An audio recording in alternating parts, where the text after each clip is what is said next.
नमस्कार दोस्तों, गार्गी क्लासेस पर आपका स्वागत है। डेट आज की 7 जुलाई 2022। देख लेते हैं इंडियन एक्सप्रेस के इंपॉर्टेंट आर्टिकल्स जो अभी हम इस वीडियो में डिस्कस करेंगे। आज हमारे पास में एक इशू तो रहेगा राइस प्रोडक्शन से रिलेटेड, और दूसरा इशू रहेगा हमारा कि ट्रांसपेरेंसी को लेकर के गवर्नमेंट किस तरीके से एक्टिविटीज़ कर रही है। जैसे कि अभी ट्विटर ने अभी केस दायर किया है गवर्नमेंट के ख़िलाफ़ कि बार बार हमें ऐसे ऑर्डर्स मिलते हैं कि आप ये पोस्ट डिलीट करो, आप इन अकाउंट्स को ब्लॉक करो। तो बोले ऐसे में जो एक freedom of speech and expression है उसको बहुत ज़्यादा कॉम्प्रोमाइज़ होने के स्कोप बन जाते हैं। तो ये दो इश्यूज़ हैं, और एक छोटा सा इशू लास्ट में हम डिस्कस कर लेंगे। मुद्दा तो बड़ा है, पर आर्टिकल में से कुछ कंटेंट हम निकालेंगे कि रिलीजियस हेट्रेड को हम कैसे कंट्रोल कर सकते हैं हमारे देश में। ठीक है, तो ये तीन चीज़ें हैं, तीनों को देखते हैं। फर्स्ट आर्टिकल है लॉन्गर टर्म फोकस। देखो, कल न्यूज़ भी थी ये कि हमारे जो commerce and food minister Piyush Goyal ji हैं, उन्होंने स्टेट गवर्नमेंट से ये कहा है कि अपने फार्मर्स को ज़्यादा से ज़्यादा इनकरेज करें कि वो चावल की खेती को बढ़ावा दें। अब सवाल क्या है कि हमारे यहाँ पर चावल की खेती की बात करें तो एक्सपोर्ट में अच्छा खासा कंट्रीब्यूशन है इंटरनेशनली। जितना इंटरनेशनल एक्सपोर्ट होता है उसका 40% कंट्रीब्यूशन इंडिया की तरफ से जाता है। तो उस एक्सपोर्ट में अपनी पकड़ को बिल्कुल भी कमज़ोर नहीं होने देना चाहते कॉमर्स मिनिस्टर। तो ऐसी परिस्थितियों में अगर हम अभी की बात करें तो 2021-22 का जो अभी फाइनेंशियल ईयर गया है उसमें लगभग 21.2 मिलियन टन्स ऑफ राइस ये एक्सपोर्ट किया है हमने, जिसकी वर्थ कितनी है, लगभग $10 बिलियन के लगभग। ठीक है, $9.7 बिलियन। तो इस एक्सपोर्ट को कंटिन्यू बनाए रखना चाहते हैं। चिंता की बात क्यों है, क्यों इन्होंने राइस को ज़्यादा प्रोड्यूस कराने के लिए स्टेट गवर्नमेंट से कहा? क्योंकि वीट स्टॉक आपको पता है कम हो चुका है। इसके पीछे वजह क्योंकि अभी की जो रबी सीज़न का हार्वेस्टिंग जो हुआ उसमें प्रॉपर डेवलपमेंट नहीं हो पाया था। गेहूं का जो दाना होता है, ग्रेन होता है उसका। ठीक है, और दूसरी तरफ अगर देखें तो गेहूं का स्टॉक 1 जून 2022 को 31.1 मिलियन टन था, जो कि पिछले 14 सालों में मिनिमम है, लोवेस्ट है।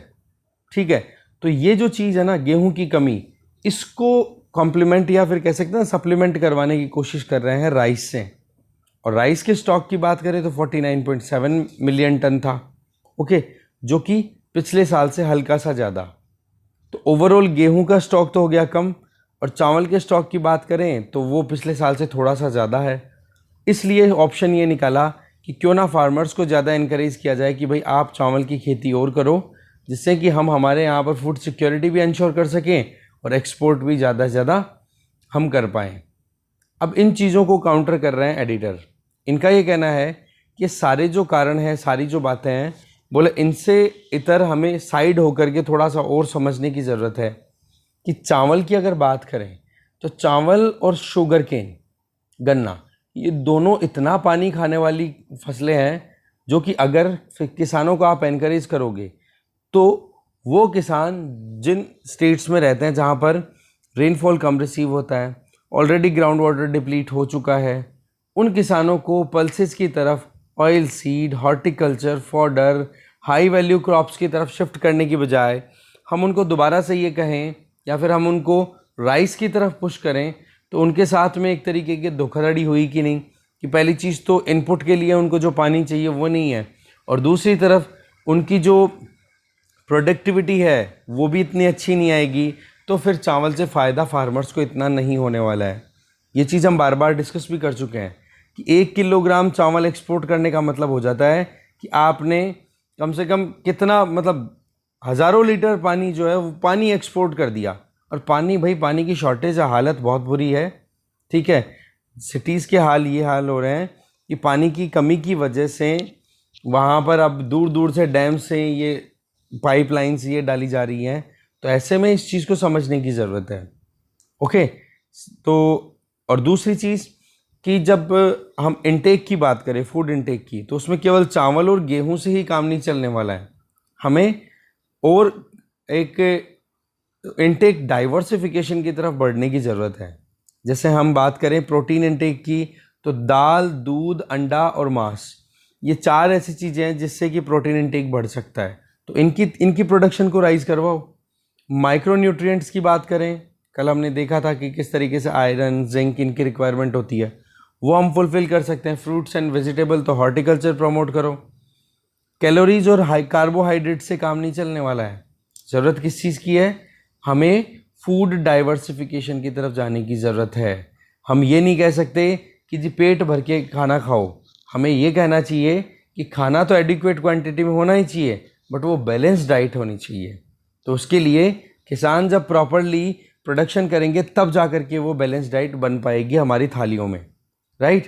तो ऐसे में राइट एडिटर एक ही चीज़ बोल रहे हैं कि पॉलिसी मेकर्स जो है ना, वो शॉर्ट टर्म और इमीडिएट पॉइंट्स को ध्यान रखते हैं, लॉन्ग टर्म पे बिल्कुल ध्यान नहीं देते।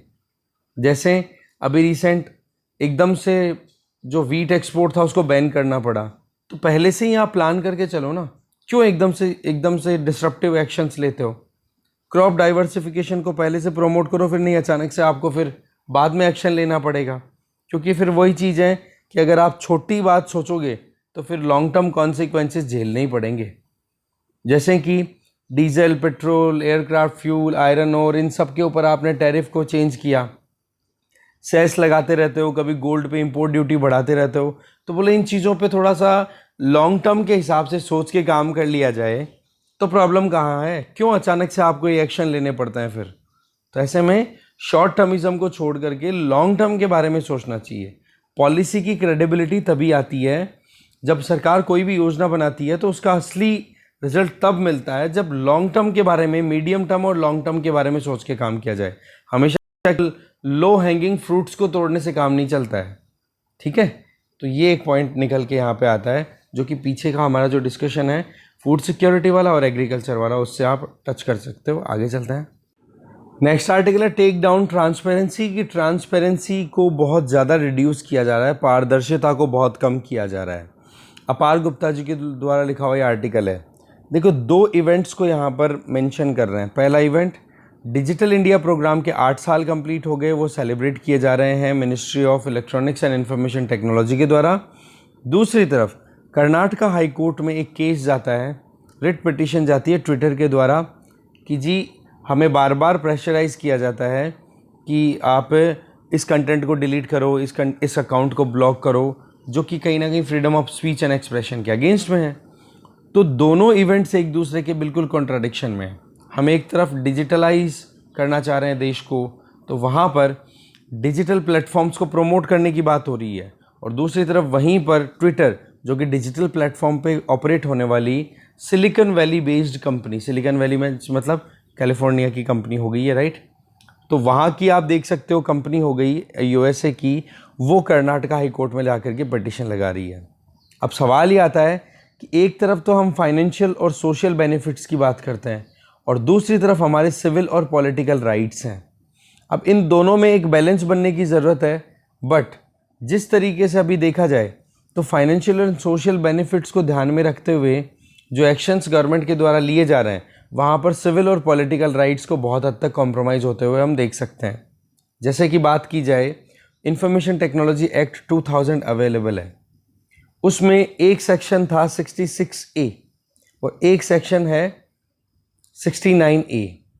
अब आप देखो कि 66A में तो क्या प्रोविज़न थे कि जी अगर ये दोनों के दोनों ऐड किए गए थे 2008 में, जब अमेंडमेंट किया गया था इस एक्ट में, 2000 इंफॉर्मेशन टेक्नोलॉजी एक्ट में अमेंडमेंट हुआ था 2008 में, तब ये प्रोविजंस बीच में ऐड कर दिए गए थे। आप देखो कि 66A जो था उसको तो सुप्रीम कोर्ट ने श्रेया सिंघल केस में स्क्रैप कर दिया था, अनकॉन्स्टिट्यूशनल बोल दिया था। क्या कि कोई भी कंटेंट अगर सोशल मीडिया प्लेटफॉर्म पे शेयर किया जाता है कंप्यूटर का यूज़ करते हुए, और वो अगर किसी इंडिविजुअल को बुरा लगता है तो वो कंटेंट जो है वो डिलीट कर दिया जाएगा, और वो इंडिविजुअल जिसने वो पोस्ट डाली थी उसको अरेस्ट कर लिया जाएगा।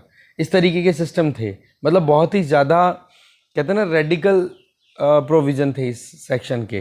तो ऐसे में सुप्रीम कोर्ट ने बोल दिया, बोले ये तो काम नहीं चलने वाला है।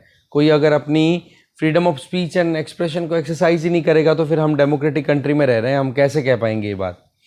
69A क्या कहता है कि अगर कोई भी पोस्ट डाली गई है सोशल मीडिया प्लेटफॉर्म हो या इंटरनेट पे, जो कि हमारे देश की इंटीग्रिटी, सॉवरेनिटी के लिए खतरा हो सकती है, तो उसके लिए गवर्नमेंट जो है वो ऑर्डर डिक्लेयर कर देगी कि जी इस पर्टिकुलर कंटेंट को आप डिलीट करो।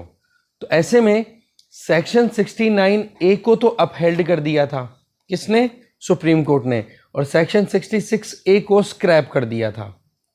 तो ऐसे में आप देखो कि अभी बार बार यही चीज़ें आ रही हैं कि गवर्नमेंट जो है वो ऑर्डर देती है सोशल मीडिया प्लेटफॉर्म्स को या सोशल मीडिया इंटरमीडियरीज को कि भाई आप अपने प्लेटफॉर्म से फला फला कंटेंट या फला फला अकाउंट को ब्लॉक कर दो। तो बोले ये बार बार अपने आप में हर्डल क्रिएट कर रहा है। आज अगर देखा जाए तो हमारे देश में इतना ज़्यादा टेक्नोलॉजी का इंटरवेंशन हो चुका है, जिसमें डिजिटल ट्रांजैक्शंस की बात कर लो, ठीक है, वैक्सीनेशन का प्रोग्राम जो हुआ कोविन प्लेटफॉर्म के थ्रू, आरोग्य सेतु एप्लीकेशन के थ्रू बहुत ही अच्छे से कंप्लीट हो चुका। आज अगर देखें तो हमारे देश में लगभग 60 करोड़ ब्रॉडबैंड सब्सक्राइबर्स हैं, ठीक है, जिनके घरों पे broadband that means wifi facility available है। आप देखो कि किस तरीके से हमारे यहाँ पर डिजिटलाइजेशन को प्रमोट किया जा रहा है। पर सवाल ये आता है कि केवल कनेक्टिविटी से ही क्या आप डिजिटलाइज कर दोगे क्या? अगर हम डेमोक्रेटिक जो प्रोविजंस हैं हमारे कॉन्स्टिट्यूशन में, उनको हम अगर सिक्योर नहीं रखेंगे, कॉम्प्रोमाइज़ करते चले जाएंगे, तो क्या वाकई में डिजिटलाइज कर पाएंगे हमारे देश को प्रॉपरली? बस उसी के ऊपर ये कमेंट है बार बार। तो section 69A of information technology act of 2000, उसमें बहुत बार इशू आते हैं कि ट्विटर को ये बोला जाता है कि आप इस ट्वीट को ब्लॉक कर दो, इस हैंडल या फिर इस अकाउंट को ब्लॉक कर दो। तो इस चीज़ को लेकर के ट्विटर पहुंच गया कर्नाटका हाई कोर्ट में कि बार बार हमें इस तरीके के ऑर्डर दिए जाते हैं, जो कि बिल्कुल भी ठीक बात नहीं है। फिर देखो एक पार्लियामेंट्री डेटा अवेलेबल है, वो क्या कहता है कि 2014 में इस तरीके के गवर्नमेंट के द्वारा ऑर्डर्स डिक्लेयर किए जाते थे केवल 471 एवरेज, जो कि 2020 में बढ़ कर के 9,849 इतने इश्यूज आने लग गए। मतलब 91% इंक्रीमेंट देखने को मिला है गवर्नमेंट के द्वारा डिक्लेयर किए जाने वाले ऑर्डर्स में कि हाँ भाई इस कंटेंट को आप डिलीट कर दो, इस कंटेंट को, इस अकाउंट को आप ब्लॉक कर दो। तो इस केस में मुद्दा क्या आता है कि जब ये पूछा जाए, जैसे ये सवाल था, अनस्टार्ड क्वेश्चन था 1788 नंबर का, तब ये आंसर मिला था। तो इसका मतलब क्या है कि भाई आपने इतने सारे ऑर्डर्स क्यों डिक्लेयर किए? जब ये बात पूछी गई तो ऑफिशियल सीक्रेसी का नाम लेकर के और मना कर दिया गया कि हमने क्यों ये बात बोली है, कुछ जवाब वहाँ पर मिलता नहीं है। अब यहाँ पर राइटर हैं वो दो केसेस को ड्रॉ कर रहे हैं। नंबर 1 श्रेया सिंघल केस, ये मैं आपको बता चुका हूँ, 66A सेक्शन से रिलेटेड था, और एक है अनुराधा भसीन का केस। इन दोनों जजमेंट्स को अगर हम कंबाइन करके देखें तो सुप्रीम कोर्ट ने, आपको पता ही है कि 66A को तो अनकॉन्स्टिट्यूशनल डिक्लेयर कर दिया था, ठीक है। पर सवाल ये है कि कोई भी पिटिशनर अगर सुप्रीम कोर्ट में पिटिशन लगाता है इस तरीके से कि भाई इस पर्टिकुलर कंटेंट को ब्लॉक करवाना है, ये कंटेंट इस तरीके से हार्मफुल है मेरे लिए या मेरी कम्युनिटी के लिए या मेरे देश के लिए, तो उसमें जो एग्राइव्ड पर्सन है ना, उसको वहाँ पर ये शो करना होगा कि आपके पास में कोई लीगल ऑर्डर अवेलेबल है क्या।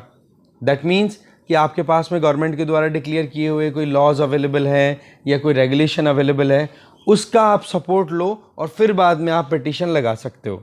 इसका मतलब क्या हो गया कि गवर्नमेंट अगर कोई भी इंफॉर्मेशन टेक्नोलॉजी से रिलेटेड कोई भी रूल्स या रेगुलेशन डिक्लेयर करे तो वो इतने ट्रांसपेरेंट होने चाहिए जिससे कि लोग उनको समझ सकें, और लोगों को जब वो रूल रेगुलेशन समझ में आएंगे तो उनको ये लगेगा कि हमारे पास में लीगल बैकिंग अवेलेबल है, और उसी लीगल बैकिंग को लेकर के वो सुप्रीम कोर्ट में या हाई कोर्ट में पिटीशन दायर कर देंगे कि जी फला फला इस प्रोविज़न के बेसिस पे हमने ये पिटीशन दायर की है, अब आप हमारी बात को सुनो। सेम चीज़ सुप्रीम कोर्ट ने जब जम्मू कश्मीर में बार बार इंटरनेट को बंद किया जा रहा था उस टाइम पर कही थी कि भाई कैसे भी करके आपके पास में ट्रांसपेरेंसी होनी चाहिए। इसका मतलब गवर्नमेंट पहले ट्रांसपेरेंसी अगर एक्सरसाइज करेगी तो लोगों को ज़्यादा से ज़्यादा पता पड़ेगा कि गवर्नमेंट किस बेसिस पर कौन सा एक्शन लेती है, और जब लोगों को पता पड़ जाएगा तो फिर बाद में वो क्यों फालतू के कंटेंट शेयर करेंगे कि उनको ये क्लियर ही है कि गवर्नमेंट की गाइडलाइंस में ये चीज़ें प्रॉपर नहीं लिखी हुई हैं, तो वो मत करो, राइट। या फिर अगर वो अनकॉन्स्टिट्यूशनल होंगी गवर्नमेंट के द्वारा इशू की गई गाइडलाइंस, तो उनको वैसे ही सुप्रीम कोर्ट में चैलेंज कर दिया जाएगा, तो सुप्रीम कोर्ट कॉन्स्टिट्यूशनल वैलिडिटी उन गाइडलाइंस की वैसे ही चेक कर लेगा। तो अगर अनकॉन्स्टिट्यूशनल हुई वो गाइडलाइंस तो ख़त्म, और अगर कॉन्स्टिट्यूशनल बेसिस पे कंटिन्यू करने की बात है तो कंटिन्यू कर जाएगा। ओवरऑल बात क्या आ गई कि सुप्रीम कोर्ट ने एक ही बात बोली कि भाई आप कैसे भी करके ट्रांसपेरेंसी को मेंटेन करो, जिससे कि एक पिटिशनर को भी पता रहे कि वो किस बात को लेकर के कोर्ट में पहुंचा है, क्या वो चाह रहा है, और दूसरी तरफ कोर्ट को भी ये लगे कि हाँ अवेयरनेस है बहुत ज़्यादा और एक्शन लेने में भी प्रॉब्लम ना आए। ठीक है, अब यहाँ पर देखो बार बार यही चीज़ आती है कि गवर्नमेंट जो है वो एक ऑर्बिट्रेटर की तरह एक्शन लेने लग गई है। जैसे यहाँ पर तो ये ट्विटर का केस बताया जा रहा है कि ट्विटर ने अपनी तरफ से खुद ने, वैसे तो ट्विटर आपको पता है कि कैलिफोर्निया बेस्ड कंपनी है और सोशल मीडिया प्लेटफॉर्म्स हमारे कितने अलग अलग डिफरेंट प्लेटफॉर्म्स ऑपरेट हो भी रहे हैं, तो ट्विटर के लिए यहाँ पर्टिकुलर बताया जा रहा है कि ट्विटर खुद ब्लॉकिंग के काम कर रही है कि कोई भी अगर अनलॉफुल एक्टिविटी हो रही है, इलीगल एक्टिविटी हो रही है इंटरनेट पे, जैसे यहाँ पर आप देखो ल्यूमेन करके एक डेटाबेस है, इसमें इन ट्विटर ने खुद ने एक लीगल कंप्लेन रजिस्टर करवाई है कि इस पर्टिकुलर वेबसाइट के ऊपर कुछ गलत तरीके के कंटेंट को अपलोड किया जा रहा है, इसको डिलीट करवाओ। तो ऐसे में ट्विटर बोलो खुद प्रोएक्टिवली काम कर रहा है।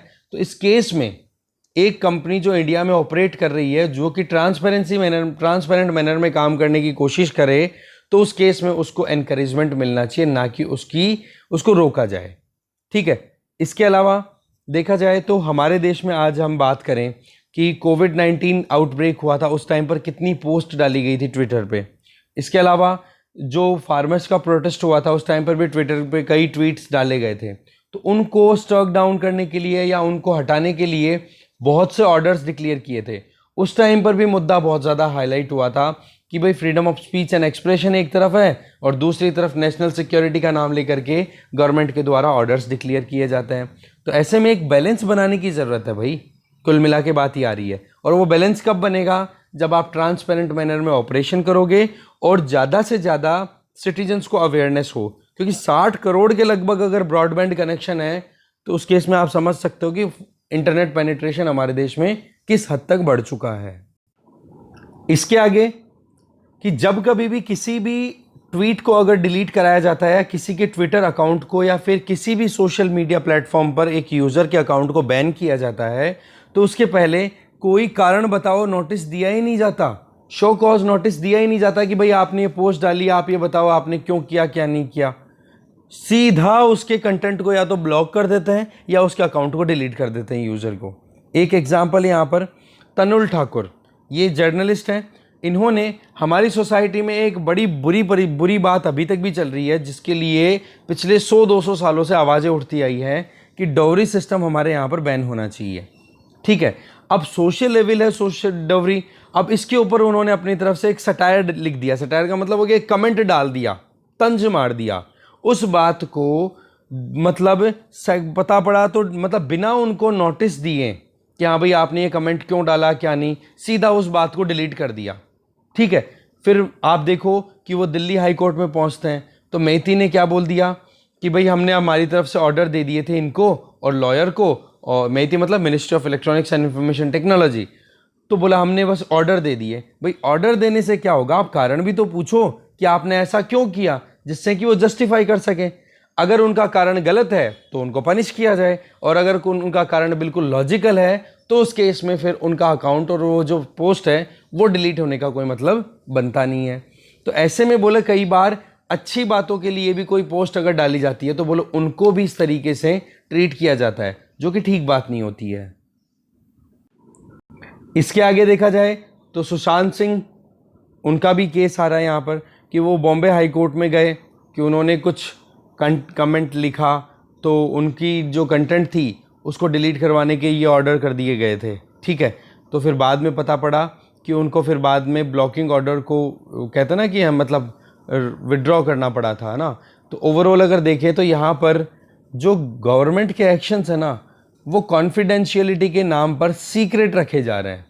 देखो कॉन्फिडेंशियल का मतलब तो होता है कि दो बंदों के बीच में कम्युनिकेशन हो रहा है तो दोनों को कम से कम एक दूसरे पे विश्वास है कि हाँ जी ये बात बोली जा रही है परफेक्ट और हम दोनों के बीच में रहनी चाहिए। एक होती है सीक्रेसी कि भाई एक जने ने बोल दिया, बस मैंने बोल दिया कर दो, बाद में बता दूंगा जो कुछ भी, आप बाद में बताओ या ना बताओ बात की अलग है। तो ऐसे में गवर्नमेंट जो है ना अपनी तरफ से लगातार एक आर्बिट्रेटर का काम करती चली जा रही है। जैसे अगर हम बात करें यहाँ पर दिया हुआ है कि information technology guideline for intermediaries and digital media ethics code rules 2021 की बात करें। इन आईटी रूल्स पर कमेंट मांगे गए अलग अलग स्कॉलर्स एक्सपर्ट्स के द्वारा।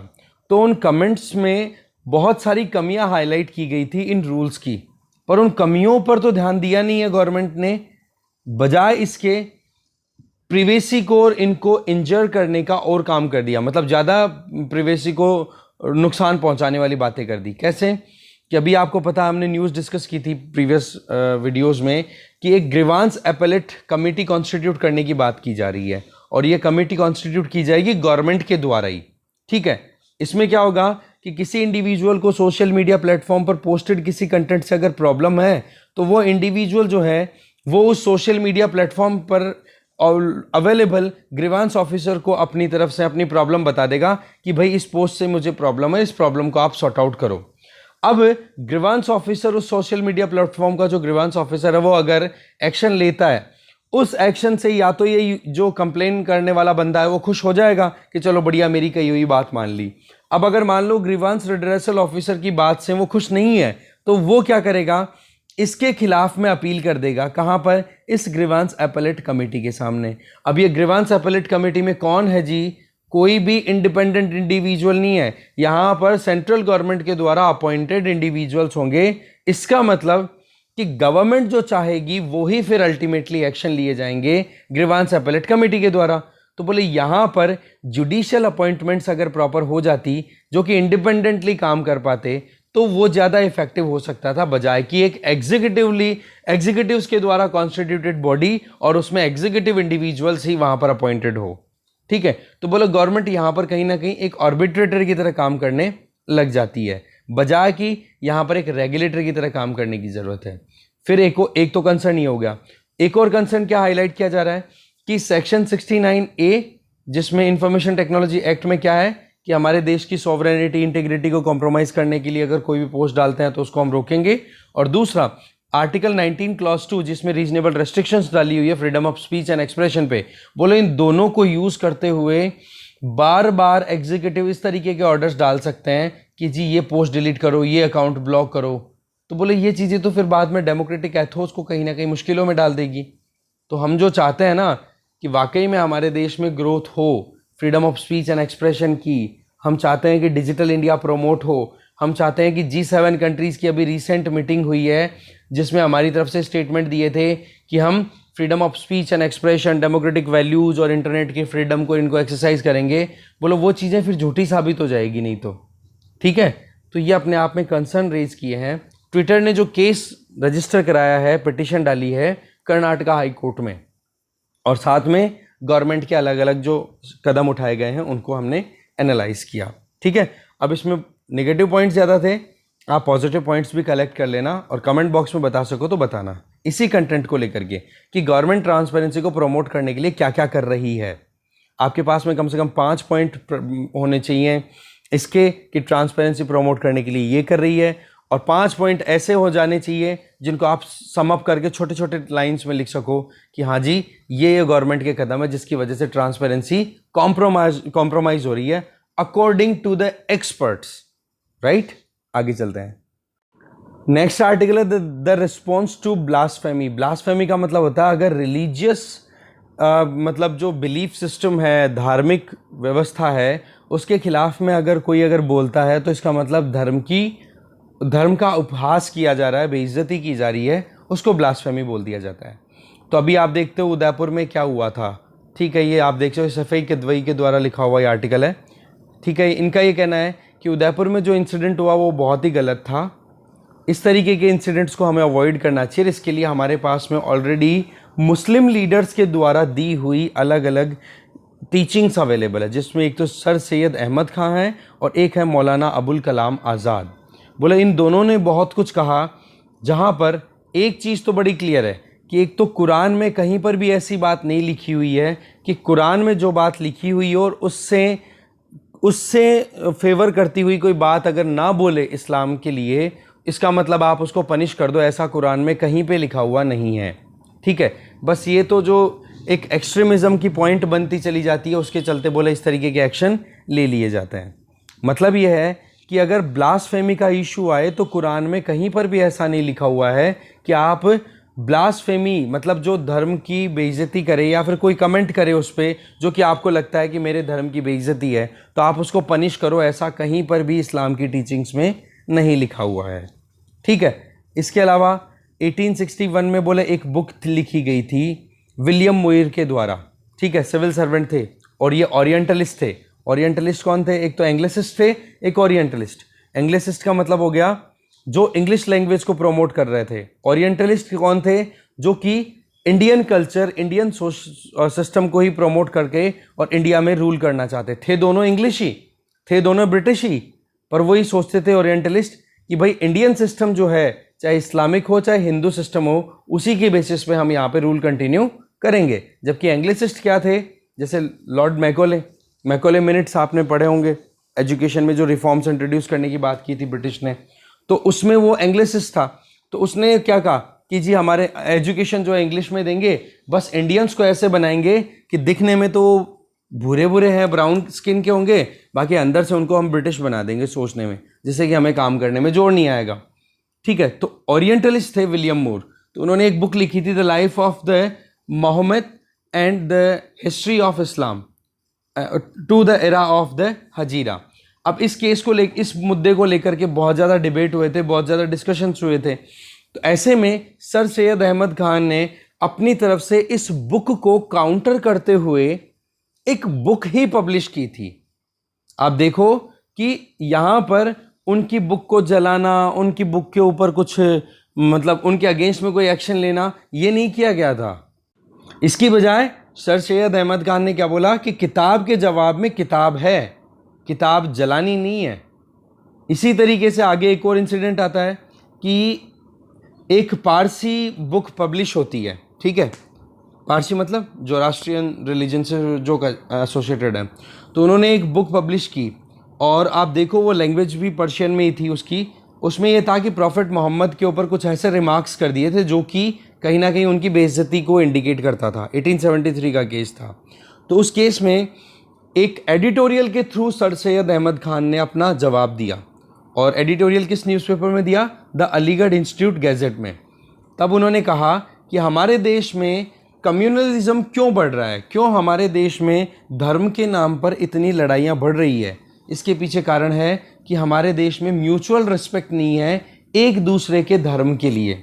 हम एक तो मिसपरसेप्शन लेकर के चलते हैं, क्या कि भाई कुछ बातें सुन ली, कुछ प्रोपेगेंडा फैलाने वाले जो इंडिविजुअल्स होते हैं वो अपने हिसाब से नरेट कर देते हैं चीज़ों को, और उन्हीं चीज़ों को सुन करके हम हमारा ओपिनियन तैयार कर लेते हैं और फिर बाद में कमेंट करने के लिए रेडी। बजाय कि इसके कि हम एक बार समझें कि एक्चुअल में सामने वाली जो कम्युनिटी है जिस पे हम कमेंट करने की सोच रहे हैं, उस कम्युनिटी के एक्चुअल में बेसिक एथोस क्या हैं, राइट। हम वहाँ पर ये साबित करने में लग जाते हैं कि हमारा रिलीजन सुपीरियर है, अगले का रिलीजन इन्फीरियर है। दो सुपीरियर इन्फीरियर कॉन्फ्लिक्ट में आकर के फिर क्या हो जाता है? धर्म के नाम पर लड़ाइयाँ। बजाय इसके अगर हम दूसरे धर्म को भी समझें, उसकी वैल्यूज़ को भी समझें, तो गांधी जी का भी यही कहना था भाई कि कोई भी धर्म हिंसा तो बिल्कुल भी नहीं सिखाता, राइट। और अगर सिखाता भी है तो उस केस में उन चीज़ों को हमें करेक्ट करना होगा। जैसे कि हम सेक्युलरिज्म के पॉइंट की बात करें, इंडिया में हमने हमारे कॉन्स्टिट्यूशन में, चलो जो 42nd कॉन्स्टिट्यूशनल अमेंडमेंट एक्ट आया था 1976 में इमरजेंसी पीरियड के टाइम पे, तब हमारे प्रीएम्बल में हमने सेक्युलर वर्ड ऐड किया था। पर उसके पहले से ही हमारा कॉन्स्टिट्यूशन तो सेक्युलर था। बहुत सारे प्रोविज़न हैं, जैसे आर्टिकल 44 क्या कहता है आपके common civil uniform civil code, ये क्या कहता है? सभी धर्मों को बराबर ट्रीटमेंट की बात की गई है ना। तो ऐसे में ये सेक्युलरिज्म हो गया। आर्टिकल 25 से 28, 25, 26, 27, 28 right to freedom of religion की बात करते हो आप, तो वहाँ पर हर किसी धर्म को पूरा प्रमोशन की बात हो रही है। और साथ में हमारे यहाँ पर लिंग्विस्टिक और रिलीजियस माइनॉरिटी को प्रोटेक्शन की बात की गई आर्टिकल 29 और 30 में। ये सारी चीज़ें आर्टिकल 14, 15, 16 ये क्या कह रहे हैं कि भाई धर्म के नाम पर आप कोई भी भेदभाव नहीं करोगे। ये सारी चीज़ें सेक्युलरिज्म को शो करती हैं। तो सवाल ये था कि सेक्युलरिज्म का जो मॉडल है वो हम वेस्टर्न आइडिया को एज इट इज कॉपी करें या हमारा खुद का कुछ होना चाहिए, क्योंकि वेस्टर्न सोसाइटी में तो रिलीजन और स्टेट का कोई लेन देन नहीं है, बोला वाटर टाइट सेपरेशन है। बट हमारे यहाँ पर क्या रखा एक प्रिंसिपल्ड डिस्टेंस का कॉन्सेप्ट रखा।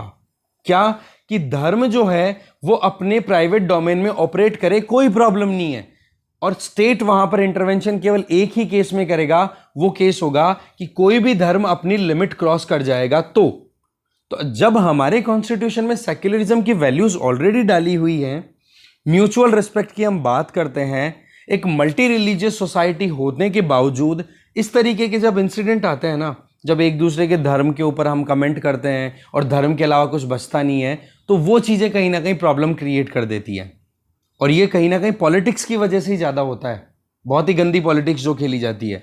अगर वो पॉलिटिक्स में धर्म को पॉलिटिक्स में लाने के लिए गांधी का कहना एक ही चीज़ थी कि भाई सभी धर्म कुछ ना कुछ अच्छी चीज़ें सिखाते हैं, और उन अच्छाइयों को जब हम पॉलिटिक्स में अप्लाई करेंगे तो इसका बेनिफिट सारे सिटीजन्स को होगा।